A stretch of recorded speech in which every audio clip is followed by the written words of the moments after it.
I'm joined today by a man I can only describe as a legend. I think it's a word that's often overused, but I think in this case it's appropriate. So here I am with Dick Clegg, an MBE and an OBE, is that right, Dick? Yep. Yeah. I had the MBE first with presented by the Queen, and then Prince Charles with the OBE, which was, I'm glad it was the two different people. But and then it's been good because we've had also a team invitation to the palace, which I think was fantastic for everybody. I remember we walked down the field outside, or the lawn outside to the pond at the bottom, and wanted to find out whether there were any bloodworm in that lake. You never found out, though? No, we never found out. No, all got the scraping right. That's it. No. No. Obviously, you're long associated with Barnsley, and then with England.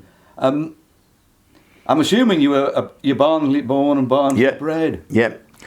82 years ago next in May. Yes, that's me now. Yeah. But what happened with Barnsley is that I was my angling career started out as a specialist angler because I was a member of the Northern Specimen Group, who then through Eric Hodgson, who was the secretary, he created the National Association of Specimen Groups, which has changed its name now to something else. I forget now. Yes. But so I was a founder member of I was a member when it was first founded in God knows how long ago. Yeah. Must have been the 70s, was it? Something like that. It became the Specialist Anglers Alliance, and then I think eventually it became part of Angling Trust in 2000. Did they join that? Yeah. Oh, right, okay. Mike Healing was the last leader, and they were one of the 5 to join. Oh, right, fair enough. Yeah. Oh, that surprised me. I imagine you'd be. I always imagined you'd be a match angler from. No. I started out. Listen, you do that, don't you? When you're a kid, when you're sort of teenager, I was. You follow your parents, and my father was a club angler. Yeah. And so I went on obviously 1 or 2 matches with him. But then when I got to my late teens, I started going up North Yorkshire and fishing all the ooze, the swale, the nid, etc., the wharf. And I got tied up then with Don Savage, Ron Clay, who was a particularly influential part of my early career. He's about the same age as me, Ron. But there was quite a few people who Tag Barnes was one of the Northern Specimen specialist anglers.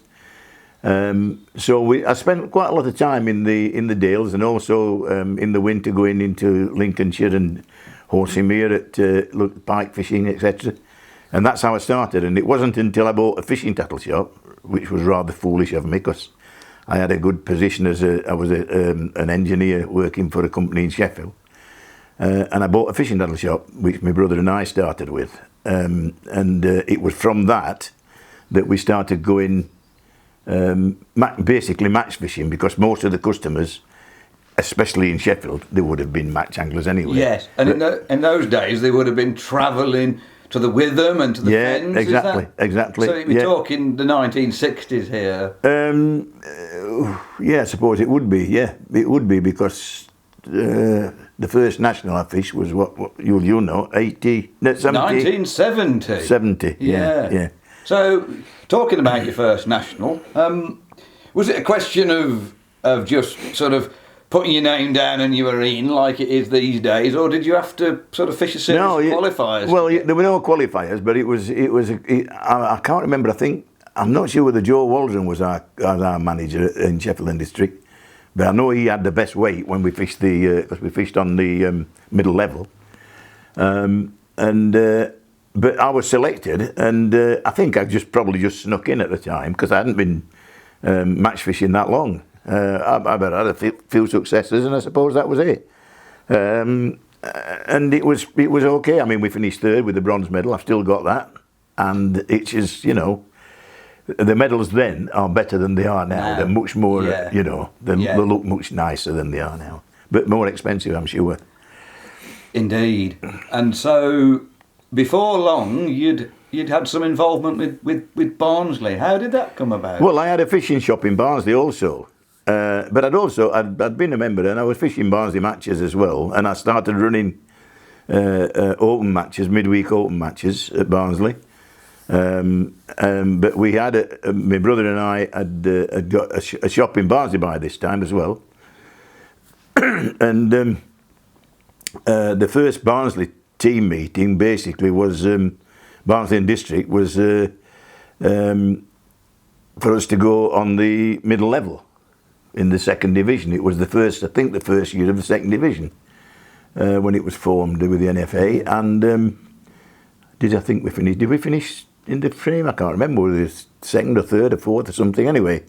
Because I know that I think Coleshill won it, but yeah, it was good. And Freddie Foster was captain at the time, who was the number one bream angler in the country, and Blackie Frost and one or two others that were with him, you know, and I managed to get into that team, and that's how it started basically. Yeah, my national championships sequence then followed on through Barnsley rather than Sheffield and District. Yeah, and of course success came with a winning team in 1979. Yeah. What can you remember about that match? Well, I can't remember a great deal about it, but I can't. I mean, the thing is that I don't think I was captain at the time. I think that would have been Tom Pickering in '79. You tell me where it was. It was on the Camanee. On the Camanee, yeah, and Tom Pickering was captain at the time, I'm sure. And I think he blanked, Tom, didn't he, in that national? You know, I can't remember. I honestly can't remember. I can't remember whether I was captain or Tom was captain, but I just feel it was Tom, because I'd just gone through a period there of being captain. I'm not sure, John. I can't remember, to be honest. No. Too long ago for me to remember. You wouldn't anyway. I said, well, are we on here? Yes. Yeah, it'll be on here. Yeah, yeah. You would. Well, I'm not sure whether that was. It may well have been, but I am not 100% certain. Yeah, it was that. It was a disastrous match. There was lots of blanks. Yes, there were, weren't there? Particularly on the Elius. The cam wasn't too bad relatively. Yeah. And I think that Barnsley avoided. They had one with Tommy, but everybody else caught, and it was enough to win. And then, well, by this time it must have been, because I think that a few years later is when I nominated, isn't it? 3 or 4 years later, when I nominated for the England manager's job. Yeah. Yeah. So, but part of the setup with Barnsley and the Barnsley Blacks as such, it was Barnsley and District, but the Barnsley Blacks team started with the name. The name was the name brought. Of Barnsley Blacks has always interested me. I assume it's got something to do with the coal mine. Well, it's not. It's not. No.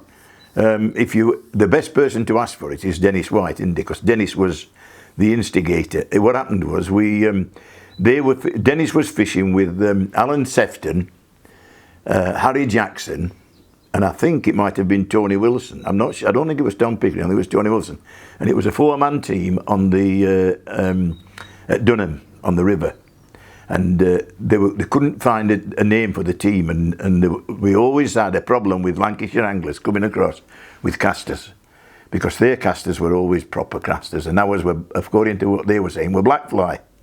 Right. And the black name, I'm sure, came from that. We'll call ourselves the Barnsley Blacks, because that's what, and Harry Jackson, who was from Stockport, he was part of the team.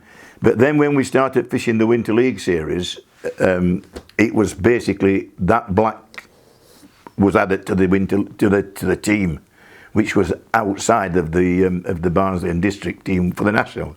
And so we fished that series through the 3 counties and the Trent Winter League and all that. It was the Barnsley Blacks. So that's how the Barnsley Blacks started.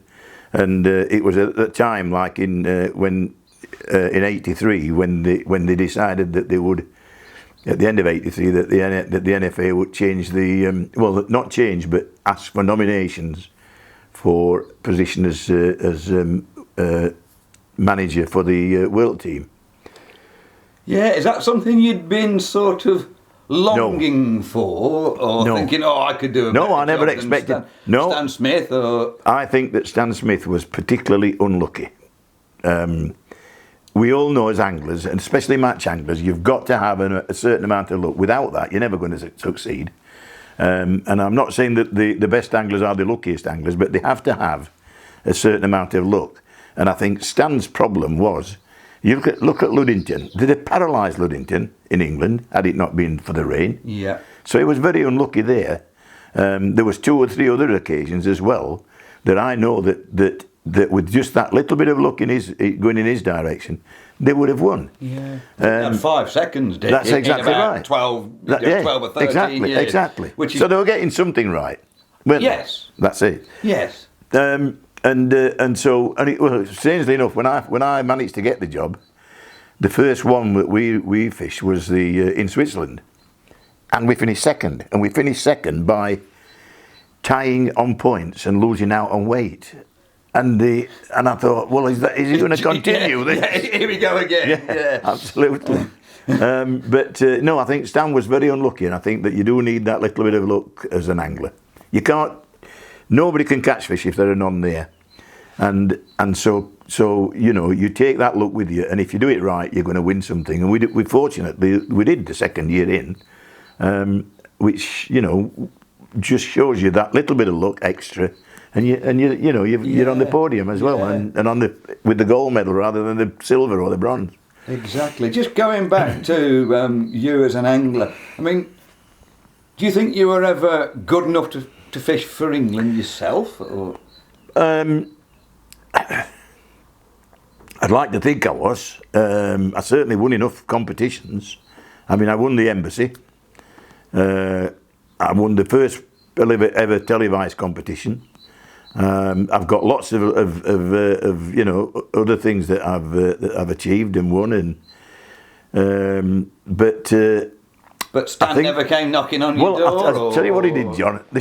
We were in Ireland, and I could never draw on Ireland. When we went to Enniskillen, I could never draw. It was terrible.